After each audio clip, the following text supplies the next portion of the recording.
आज इस वीडियो में हम लोग देखने जा रहे हैं चैप्टर इलेक्ट्रिसिटी को। इलेक्ट्रिसिटी एक ऐसा इनेट पार्ट आपकी लाइफ का जिसके बिना एक भी दिन आपका काटना मुश्किल हो सकता है। इलेक्ट्रिसिटी एक वो फॉर्म ऑफ एनर्जी है जिसकी वजह से आप चीजों को एनालाइज कर पाते हैं, देख पाते हैं, समझ पाते हैं, यूजेज में ला पाते हैं। क्योंकि अगर आप कोई भी पार्ट देखें या कोई भी डिवाइस देखें तो आपका हर डिवाइस कहीं ना कहीं इलेक्ट्रिकल अप्लायंस है या कोई भी है, इलेक्ट्रिसिटी से डायरेक्टली और इनडायरेक्टली रिलेटेड है। तो सबसे बड़ी बात क्या आती है यहाँ पे? सबसे बड़ी बात ये देखने को मिलती है कि इलेक्ट्रिसिटी क्लास 10th में आपका कितना वैल्यू करता है और कितनी वेटेज रखता है। अगर हम इसकी क्लास 10 की वेटेज की बात करें तो ऑलमोस्ट 7 to 8 to 9 मार्क्स का देखने को मिलता है। बहुत इजी है, फॉर्मूला बेस्ड चैप्टर है, कॉन्सेप्ट बेस्ड चैप्टर है, जिसमें कि आपको डायरेक्ट क्वेश्चंस भी कई बार देखने को मिले हैं, सीधे न्यूमेरिकल्स देखने को मिले हैं, सीधे कॉन्सेप्चुअल क्वेश्चंस देखने को मिले हैं, डेफिनेशंस भर भर के आती हैं बोर्ड्स में। तो इस वन शॉट में हम लोग ये बात करेंगे कि इलेक्ट्रिसिटी है क्या, इलेक्ट्रिसिटी के सारे कॉन्सेप्ट्स को देखेंगे briefly in detail, so that आपकी बोर्ड्स की प्रिपरेशन थोड़ी और एस हो सके। तो इलेक्ट्रिसिटी हम लोग स्टार्ट करते हैं। इलेक्ट्रिसिटी जैसे मैंने बताया, it is an essential part of our life in today's world, क्योंकि हर चीज डायरेक्टली और indirectly it is related to और it is dependent on electricity, right. तो अगर हम इस पर बात करें तो इससे हम लोग कुछ कॉन्सेप्ट चार्ट बनाते हैं। हम लोग पहले बात करेंगे कॉन्सेप्ट चार्ट में 4 टॉपिक्स की। हम लोग पहले बात करेंगे इलेक्ट्रिक चार्ज की, फिर हम बात करेंगे इलेक्ट्रिक करंट की, फिर हम बात करेंगे इलेक्ट्रिक पोटेंशियल की, और फिर हम बात करेंगे इलेक्ट्रिक पोटेंशियल डिफरेंस की। तो हम लोग इसकी बात करेंगे, इन 4 टॉपिक्स की पहले बात करेंगे। बहुत 4 टॉपिक्स लेकर के इस चैप्टर को हम लोग वाइंड अप करेंगे। चलो एक एक चीज को उठाते हैं। पहले उठाते हैं इलेक्ट्रिक चार्ज। देखो, सबसे इलेक्ट्रिसिटी की इकाई, जैसे कहते हैं इलेक्ट्रिसिटी की यूनिट, बिल्कुल ही छोटी से छोटी इकाई को हम चार्ज कहते हैं। बिकॉज चार्ज क्या है? चार्ज का मतलब होता है फ्लो ऑफ इलेक्ट्रॉन्स। इलेक्ट्रॉन्स का किसी सर्किट में फ्लो होना को हम क्या बोलते हैं? Electric charge. चार्ज की अगर हम बात करें तो चार्ज इज डिफाइंड एज आपका the flow of electron in an electric circuit is known as electric charge. तो आपका, अब इसको अगर हम बोले तो चार्ज को हम लोग कह सकते हैं क्यू आपका एक तरीके का चार्ज है, जिसको हम लोग दूसरी भाषा में क्वांटाइजेशन ऑफ चार्ज भी कहते हैं, और Q is equal to N into E, कि भैया कितने इलेक्ट्रॉन्स आपके फ्लो कर रहे हैं, वो हमारी बात हमें देखनी होती है। अगर हम चार्ज की बात और ज्यादा आगे कर रहे हैं तो आपका चार्ज की जो ऐसा यूनिट होती है, ऐसा unit of charge is coulomb. ऐसा यूनिट क्या है इसकी? कूलम। अब ये बात हमें आनी चाहिए कि आपका 1 कूलम क्या है। 1 कूलम की अगर हम बात कर रहे हैं, 1 कूलम है amount of charge which is passing through the circuit. क्या कूलम क्या है? कितना चार्ज आपका सर्किट में पास हो रहा है, उसको हम लोग कूलम कहते हैं, राइट। उसके बाद आपका पता होना चाहिए कि चार्ज की बेसिकली कितना फ्लो होता है, 6 × 10⁸ इलेक्ट्रॉन्स फ्लो करते हैं आपके एक बार में, ठीक है। तो ये आपकी एक स्टैंडर्ड चीज बताई हुई है कि 6 × 10⁸ इलेक्ट्रॉन्स चार्ज की फॉर्म में फ्लो करते हैं एक बार में, राइट। देन आपके अगर हम बात करें चार्जेस की एक बात लिखूंगा, उसको प्लीज अभी यहाँ पे लिख रहा हूं पर पढ़ाऊंगा भी थोड़ी देर में। Charges flow from negative to positive. आपका नेगेटिव से निकल के पॉजिटिव में फ्लो करता है। अभी हम बात करेंगे इसकी, तो मैंने कहीं पे लिखा छोड़ दिया है ये, बट बहुत जरूरी बात है, पूछा जाता है पेपर में। इलेक्ट्रिक करंट क्या है? जब देखो, जब चार्ज है फ्लो ऑफ इलेक्ट्रॉन, तो इलेक्ट्रिक करंट क्या होगा? Flow of electric charge. तो क्या हो जाएगा? Flow of electric charge. जब आपका इलेक्ट्रिक चार्ज किसमें? इन एन इलेक्ट्रिक सर्किट, आपका क्या होता है? Electric current. कि जब चार्जेस इलेक्ट्रिक सर्किट में फ्लो करते हैं उसको हम लोग इलेक्ट्रिक करंट कहते हैं। इसको हम रिप्रेजेंट करते हैं I से। I is equals to Q by T। I क्या है? I is current. Q क्या है? Q is charge. T क्या है? T इज टाइम, ठीक है। चार्ज की SI यूनिट क्या होती है? एम्पियर। एम्पियर की नापने की मशीन को क्या बोलते हैं? इलेक्ट्रिसिटी के मतलब करंट को नापने की मशीन को क्या बोलते हैं? एमीटर। एमीटर की अगर हम बात करें तो एम्पियर पहले पता होना चाहिए कि एम्पियर होता क्या है। 1 ampere is equals to 1 coulomb, ये पूछा जाता है क्योंकि 1 ampere is equals to 1 coulomb upon 1 second, मतलब amount of charge passing in 1 second is known as 1 ampere. ये 1 मार्कर में पूछा गया है कई बार, डिफाइन 1 एम्पियर कि क्या होता है 1 ampere? When 1 coulomb of charge passes in 1 second, तो it is known as 1 ampere. अब एक बात समझो, और चार्ज की खासियत होती है जैसे देखो इलेक्ट्रॉन्स फ्लो करते हैं negative to positive, charges flow करते हैं उल्टे, मतलब charges flow from positive to negative, positive से निकलेंगे नेगेटिव में एंटर करेंगे। इस बात को आप समझो।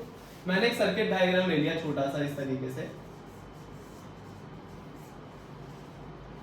ठीक है, इस तरीके का देखिए, एक हाइपोथेटिकल ले लिया। अब हमेशा याद रखना इसमें आपका जब I की बात करें तो I प्लस से निकलेगा और माइनस में एंटर करेगा, पर इलेक्ट्रॉन्स की बात करें तो वो नेगेटिव से निकलेंगे और प्लस में एंटर करेंगे। तो इलेक्ट्रिक चार्ज और इलेक्ट्रिक करंट एक दूसरे के कॉन्ट्राडिक्टरी होता है, उल्टा होता है। अगर चार्ज आपका नेगेटिव टू पॉजिटिव जा रहा है तो करंट आपका पॉजिटिव टू नेगेटिव जाएगा। चार्ज आपका फ्लो ऑफ इलेक्ट्रॉन होता है और आपका electric current flow of electric charge होता है, मतलब current is bigger than the charge. तो इलेक्ट्रिक चार्ज क्या है? Flow of electrons. Electric current क्या है? Flow of electric charge in electric circuit.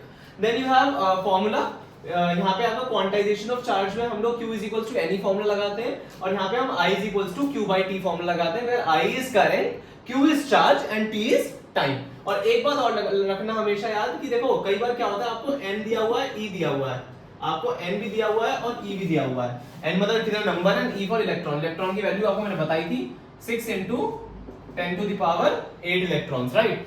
तो आपको क्या लगाना पड़ेगा? I is equals to Q by T formula है, बट Q को भी निकालने के लिए पहले आपको I is equals to N into E upon T लगाना पड़ सकता है। मतलब पहले Q निकालो फिर उसे पुट करो फिर आपका निकलेगा, राइट। तो ये बात आपको पता होनी चाहिए एक चीज तो, ठीक है। जैसे आपका एक क्वेश्चन ले लेते हैं, छोटा सा क्वेश्चन है, न्यूमेरिकल है, इसको देख लेते हैं। आपको बोला है कि हाँ ये अच्छा क्वेश्चन है। Total 6 into 10 to the power 46 electrons हैं, मतलब n आपको दिया हुआ है, आपको टाइम दिया हुआ है 20 सेकंड्स में फ्लो कर रहे हैं, आपको I निकालना है और कुछ नहीं दिया हुआ। तो I इज इक्वल्स टू क्या होता है? Q by T. I is equals to Q by T है और Q को निकालने के लिए N into E upon T आपका फॉर्मूला लगना ही पड़ेगा। तो क्या हो जाएगा? N is 6 into 10 to the power 46, E कितना होता है? 6 into 10 to the power 8, time कितना दिया हुआ है? सेकंड्स में नहीं हो तो सेकंड में कन्वर्ट कर लेना, बस इसको सॉल्व कर दो, you will get your answer in ampere, क्योंकि ऐसा unit of electric current is ampere. आपका आंसर एम्पियर में आएगा क्योंकि ऐसा यूनिट हमारी एम्पियर होती है। नेक्स्ट अब बात आती है, ये तो बात होगी इलेक्ट्रिक चार्ज की, इलेक्ट्रिक सर्किट की, सॉरी इलेक्ट्रिक करंट की। अब बात आती है इलेक्ट्रिक पोटेंशियल की और इलेक्ट्रिक पोटेंशियल डिफरेंस की, ठीक है। तो इलेक्ट्रिक पोटेंशियल और इलेक्ट्रिक पोटेंशियल डिफरेंस को देखते हैं।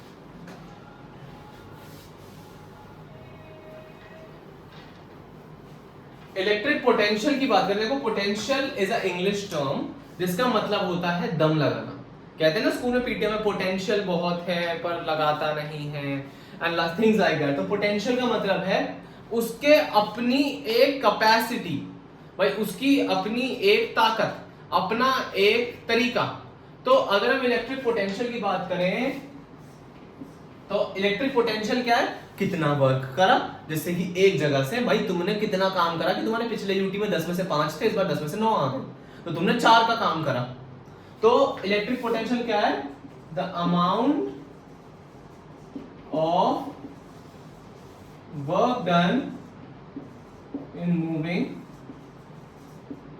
अ यूनिट पॉजिटिव चार्ज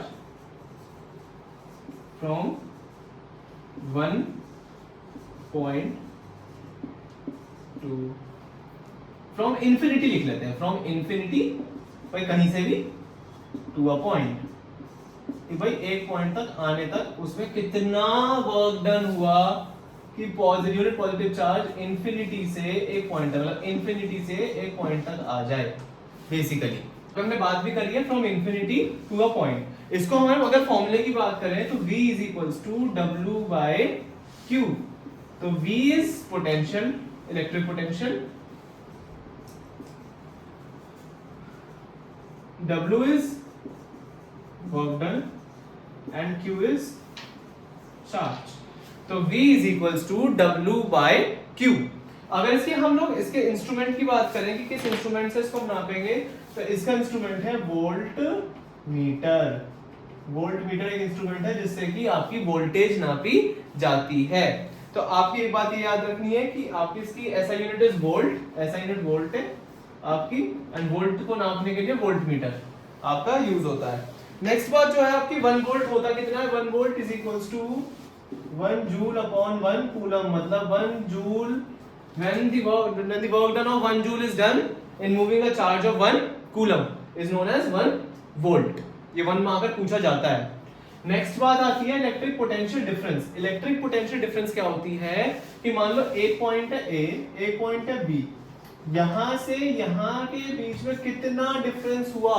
अगर वहां पे 10 वोल्ट का वर्क हो रहा है और यहाँ पे 20 वोल्ट का वर्क हो रहा है, तो 20 से 10 के बीच में कितना डिफरेंस है, 10 वोल्ट। उस डिफरेंस को पोटेंशियल डिफरेंस कहते हैं कि हमें इतना काम और करना पड़ेगा सो दैट आपका वर्क हो जाए, इसको कहते हैं पोटेंशियल डिफरेंस।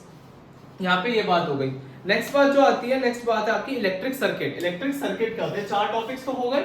अब हम देखेंगे next topic electric circuit. Electric circuit की अगर हम बात करें, इलेक्ट्रिक सर्किट क्या होता है, it is a closed end continuous path through which the electric current flows। कि एक क्लोज्ड और कॉन्टिन्यूअस पाथ जहां पे इलेक्ट्रिक करंट फ्लो कर पाए उसको इलेक्ट्रिक सर्किट कहते हैं। अगर हम एक इलेक्ट्रिक सर्किट की बात करें तो आपके पास मान लो ये इलेक्ट्रिक सर्किट है, आपको दिया हुआ है इस तरीके से, की लगा रखी है इस तरीके से, आपके पास इलेक्ट्रिक सर्किट है। तो प्लस माइनस आपको पता है, प्लस से आपके जो है आई निकलेगा। अगर ये क्लोज्ड की है, स्विच यहाँ पे लगा हुआ है इस तरीके से, या फिर इस तरीके से बना दो, आप इसको ऐसे भी बना सकते हो।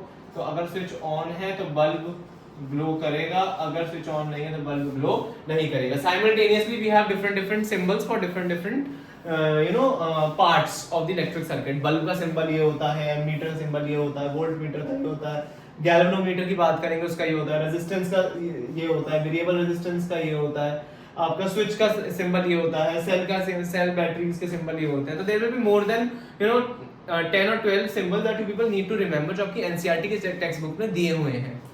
नेक्स्ट बात अगर हम करें तो अब हमारे पास सबसे इंपॉर्टेंट टॉपिक स्टार्ट होने जा रहा है। आप लोग स्क्रीनशॉट ले लो अगर इसका लेना है आपको।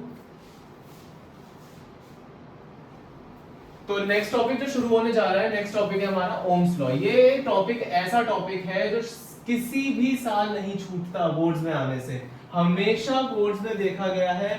साइमल्टेनियसली आए हैं क्वेश्चंस, हमेशा डेफिनेशन भी पूछी गई है, ग्राफ भी पूछे गए हैं और न्यूमेरिकल भी आता है इस टॉपिक से।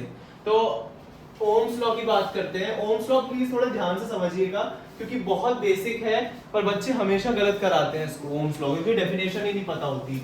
ओम्स लॉ की अगर हम हिस्ट्री की बात करें, ओम एक साइंटिस्ट था जिसने अपना ही लॉ दिया था। उसका बेसिकली इलेक्ट्रिसिटी से लेना देना बहुत था।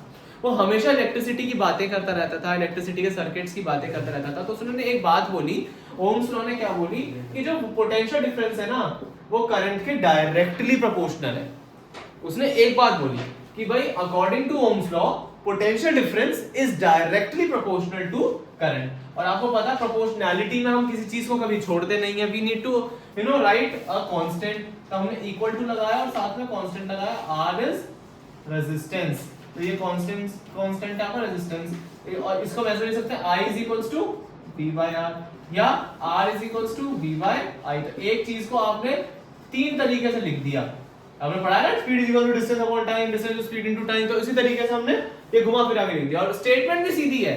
According to Ohm's law the potential difference is directly proportional to current pass providing the physical conditions remain unchange. मतलब टेम्परेचर को या सर्किट में और चीजें हमें फिजिकल कंडीशंस जो है उसे हमें सेम रखना होगा, otherwise V will be directly proportional to I। अगर हम बात करें हमारे पास ओम्स लॉ में कंडक्टर्स की अगर बात करें तो कंडक्टर्स दो तरीके के होते हैं, एक ओहमिक कंडक्टर होते हैं और एक नॉन ओहमिक कंडक्टर होते हैं। ओहमिक कंडक्टर कौन से होते हैं? विच ओबे ओम्स लॉ, जो ओम्स लॉ को ओबे करे। नॉन ओहमिक कंडक्टर कौन से होते हैं? Which do not obey Ohm's law, जो ओम्स लॉ को ओबे नहीं करेंगे। तो अगर मैं ओहमिक कंडक्टर ग्राफ की बात करूं तो सीधा आपको V और I के बीच में कैसा ग्राफ देखने को मिलेगा?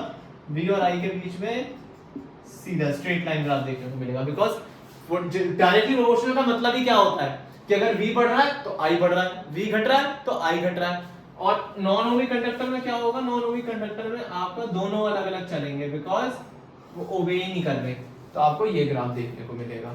तो आपका ये ओहमिक कंडक्टर, ये नॉन ओहमिक कंडक्टर। अब बात एक शब्द आया यहाँ पे रेजिस्टेंस। ये रेजिस्टेंस क्या है?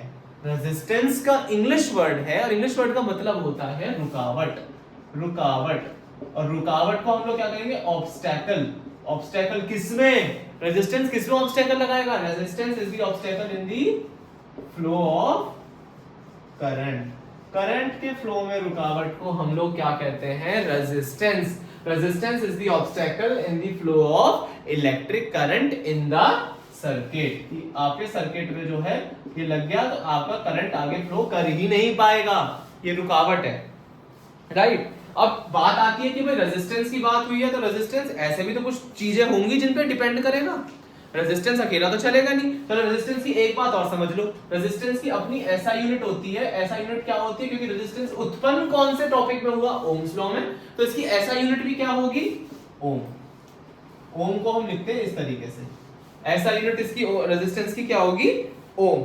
तो और 1 ओम होता किसके बराबर है? 1 ohm is equals to 1 volt upon 1 ampere, मतलब 1 volt of potential difference applied across 1 ampere of current is known as 1 ohm, right. अब बात आती है what are the factors.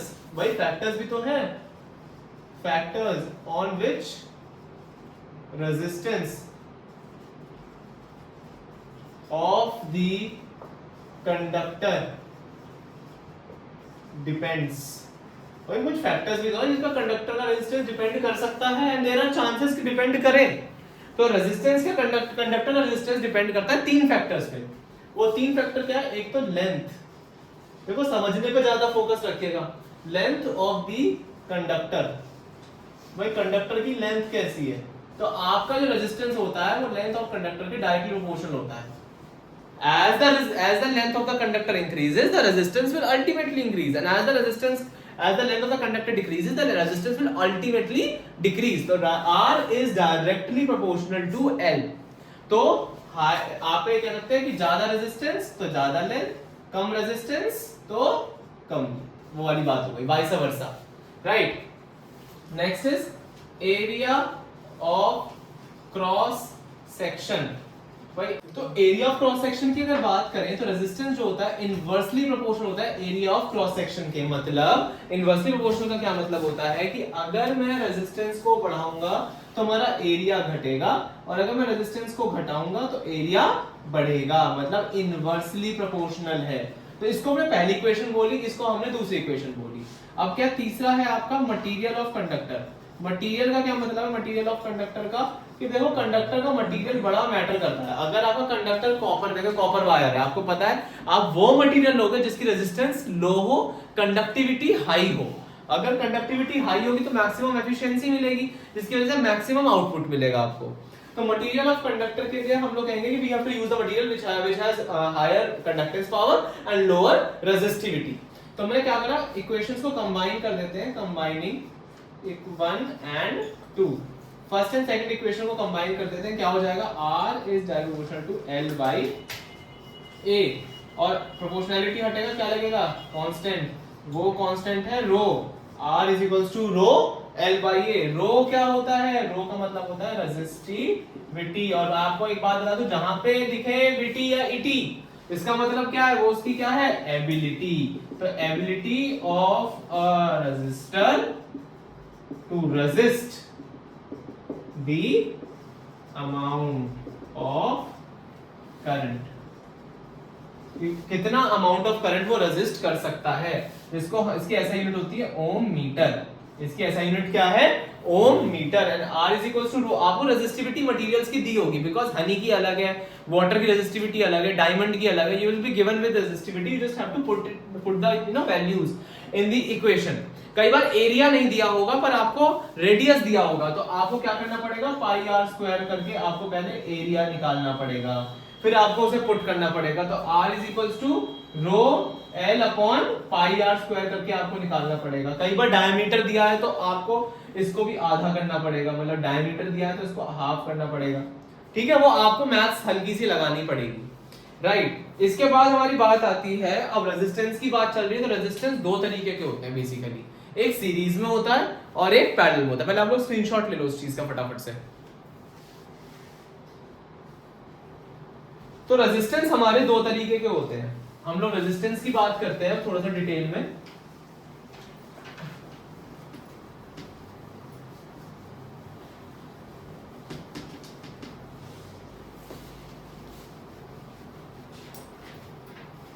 Resistance are of two types. One is series,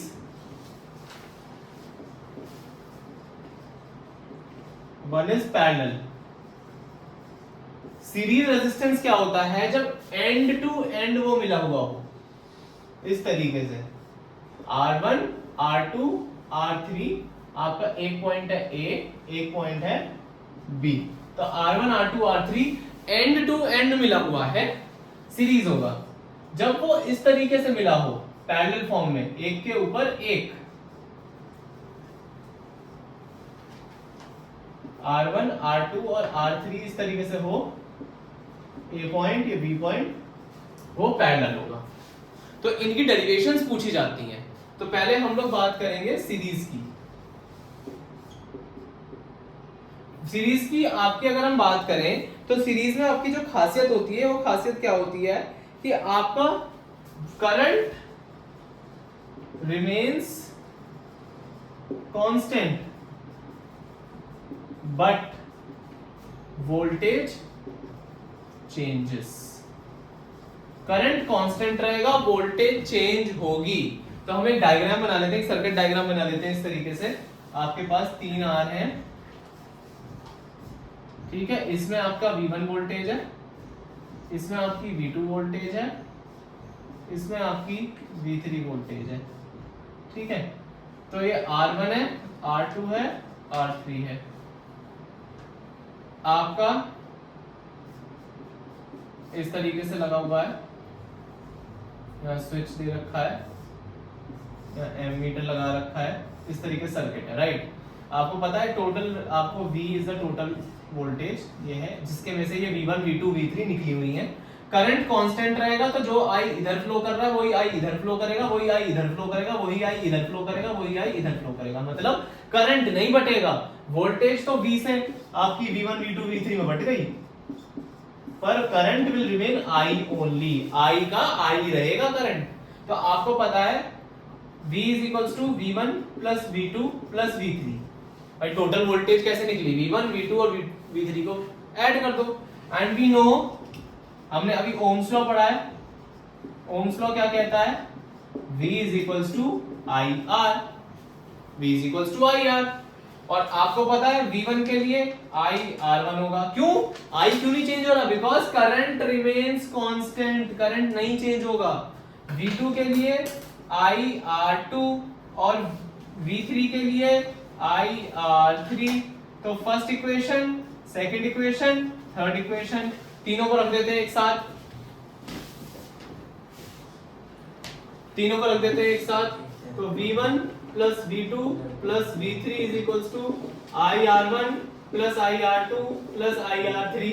आपका क्या हो जाएगा, आपका V1 plus V2 plus V3 का हो जाएगा आपका V, और यहाँ पे क्या हो जाएगा I common R1 plus R2 plus R3, इधर V इज इक्वल्स टू क्या होगा IR, I is equals to R1 plus R2 plus R3, I से गया I कट, R क्या हो जाएगा R1 plus R2 plus R3। This is the final formula for series. Series का formula सीधे सीधे हमारा निकल गया, R is equals to R1 plus R2 plus R3। ये हमारा सीरीज रेजिस्टेंस है जिसमें भी करंट कांस्टेंट रहा बट वोल्टेज वेरी करी। अब मैं अगर पैरेलल की बात करूं, पैरेलल की बात करूं तो पैरेलल में क्या होगा, वोल्टेज रिमेन्स कांस्टेंट और क्या चेंज होगा, current will very. Voltage constant रहेगी, करंट विल वेरी। तो वोल्टेज सेम रहेगी, करंट वेरी करेगा। तो जरा इसका अगर इसका हम डायग्रामेटिक रिप्रेजेंटेशन देखें तो आपके पास इस तरीके से तीन दी हुई हैं, 1 2 3, तीनों की ही वोल्टेज सेम है तो V से कनेक्टेड है, ठीक है। यहाँ पे हमने एमीटर लगा रखा है, इस तरीके से हमारा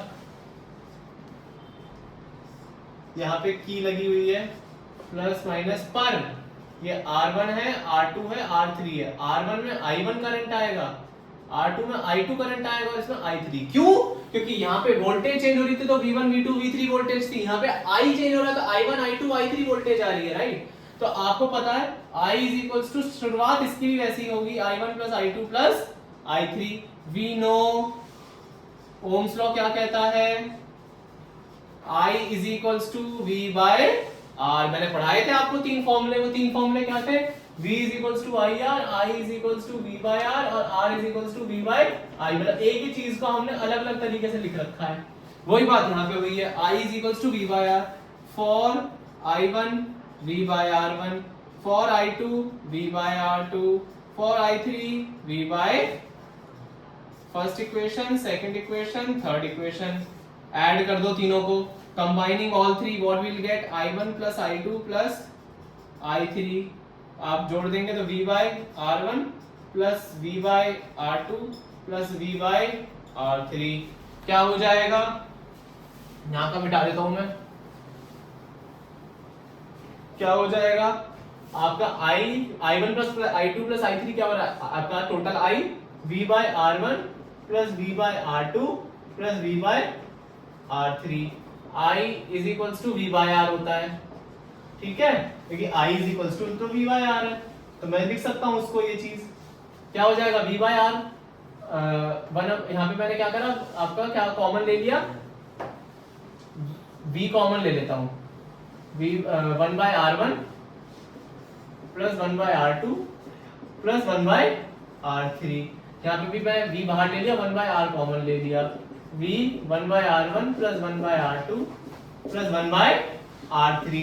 V से गया V कट, क्या बच जाएगा 1 upon R is equals to 1 upon R1 plus 1 upon R2 plus 1 upon R3। This is parallel resistance of the conductor. ये सीरीज था, ये पैरेलल था। मान लो फॉर एग्जांपल आपका आंसर आया कोई सॉल्व करके न्यूमेरिकल 4 बाय 13 ओम, पैरेलल का आंसर आया मान लो, तो इसका आंसर 4 बाय 13 नहीं होगा, आपको बोला R बताओ ना कि 1 बाय R बताओ, तो हम इसे क्या कर देंगे उल्टा 13 बाय 4। तो यहाँ पे हम लोगों ने देखा कि 13 बाय 4 ओम हो गया है। अब बात ये है कि आपको इनके लगाने होंगे न्यूमेरिकल्स, जितने आप इनके न्यूमेरिकल लगाओगे उतना आपको conceptualise knowledge, application based knowledge होगी। अब हम बात करने जा रहे हैं आपका नेक्स्ट टॉपिक की, that is heating effect of electric current. Heating effect of electric current क्या होता है, शॉर्ट सर्किटिंग, ओवरलोडिंग, थोड़ी सी इन चीजों के बारे में बात करेंगे, फ्यूज के बारे में बात करेंगे, एमसीबी के बारे में बात करेंगे, पावर के बारे में बात करेंगे, पावर क्या होती है, इन सब के बारे में भी हम लोगों को थोड़ी थोड़ी बातें करनी है। तो इसको पहले थ्योरी की फॉर्म में समझो। Heating effect of electric current क्या होता है, आपके घर में गीजर है, आपके घर में हेयर ड्रायर है, आपके घर में स्ट्रेटनर है, आप लोगों ने देखा है कि आपका जो हीटिंग इफेक्ट वहां पे देखने को मिलता है, जब वो गर्म हो जाए, हल्की सी उसकी जो कॉइलिंग होती है, अगर आपका हीटर है तो अंदर उसकी जो कॉइलिंग होगी, जब वो गर्म हो जाएगी तो अपने जो आपकी हीटिंग इफेक्ट है वो देने लगेगी। तो हीटिंग इफेक्ट की अगर हम बात करें तो हीटिंग इफेक्ट कहीं ना कहीं आपका रिलेटेड है किस फॉर्मूले से, आपके H is equals to I square R T से। H is equals to I square R T। H is heating effect of electric current, I is current R is resistance और हीटिंग टाइम से तो बहुत related है भाई, अगर समय नहीं जाएगा तो वो गर्म ही नहीं होगी कॉइल, ठीक है। तो हीटिंग इफेक्ट का फॉर्मूला क्या है, H is equals to I square RT। आपकी अगर हम इसकी बात करें, इसका heating effect of electric current का दूसरा नाम है जूल्स लॉ ऑफ हीटिंग, जो कि बोर्ड्स में कभी ये सीधा क्वेश्चन आता ही नहीं है, हमेशा किस नाम से आता है, state joules law of heating. तो आपको पता होना चाहिए, न्यूमेरिकल आपका आ सकता है। नेक्स्ट बात जो आपकी आती है वो है इलेक्ट्रिक पावर। इलेक्ट्रिक पावर की अगर हम बात करें तो पावर, इलेक्ट्रिक पावर का क्या फॉर्मूला होता है, P is equals to work done upon time. तो P is equals to W by T। तो W is work done and T is time. तो वर्क डन अपॉन टाइम। आपके अगर हम इसके ऐसा यूनिट की बात करें तो पावर की ऐसा यूनिट होती है वॉट। वॉट की अगर हम बात करें, वॉट क्या होता है, what is when 1 volt into 1 ampere. तो 1 वोल्ट और 1 एम्पियर को जब हम मल्टीप्लाई करेंगे तो उसको हम वॉट कहेंगे। आपकी बड़ी बड़ी यूनिट में किलो वॉट आवर आ जाएगा, हॉर्स पावर आ जाएगा, और बड़ी बड़ी यूनिट्स आपकी बढ़ती जाएंगी। तो अल्टीमेटली इस चैप्टर में मेजर चीज जो आपको समझनी है वो ये समझनी है कि डेफिनेशंस क्या है, उनकी फॉर्मूलेज क्या है, उन फॉर्मूले के साथ जो ऐसा यूनिट एसोसिएटेड है वो क्या है, और वो ऐसे यूनिट बनी कैसे है, क्योंकि 1 मार्क में पूछा जाता है। अल्टीमेटली इस वन शॉट में मैंने कॉन्सेप्चुअलाइज लर्निंग आपको पूरी करा दी है इलेक्ट्रिसिटी चैप्टर की। The thing is now you have to solve numerous questions related to resistance, related to current, related to voltage, जिससे कि आपको पता चले कि हर चीज का इम्प्लीमेंटेशन डेली लाइफ में किस तरीके से हो रहा है। बिकॉज एनसीईआरटी में आपके बहुत लिमिटेड क्वेश्चंस हैं, थोड़े एक्स्ट्रा भी लगाइए, थोड़े से आपके मॉड्यूल्स वगैरह देखिए, इनसे लगाइए, अलग अलग बुक से लगाइए, सो दैट आपकी प्रैक्टिस अच्छी हो जाए। एनसीईआरटी में या फिर बोर्ड में अगर 3 मार्क्स क्वेश्चन है तो 3 मार्क्स में 1 नंबर की डेफिनेशन होगी, दूसरे मार्क्स में उसके फॉर्मूला या फिर ऐसा यूनिट पूछ लिया जाएगा, और तीसरे मार्क्स में आपको हमेशा न्यूमेरिकल पूछा जाएगा। तो ये मत सोचिए कि किसी भी टॉपिक में आप न्यूमेरिकल छोड़ सकते हैं, हमेशा याद रख के चलो कि जो छोड़ के जाओगे वही आएगा। So let's wind up with this chapter now. The conceptual learning of this chapter. Now it is up to you how much you people prepare for numerical part. And for more details, you can comment me in the comment section that what more we can add in our upcoming videos and what changes we need to do in our upcoming videos. So for more videos, like, comment, and share. Do subscribe our channel so that we could grow as far as much we can. Thank you so much. Bye bye.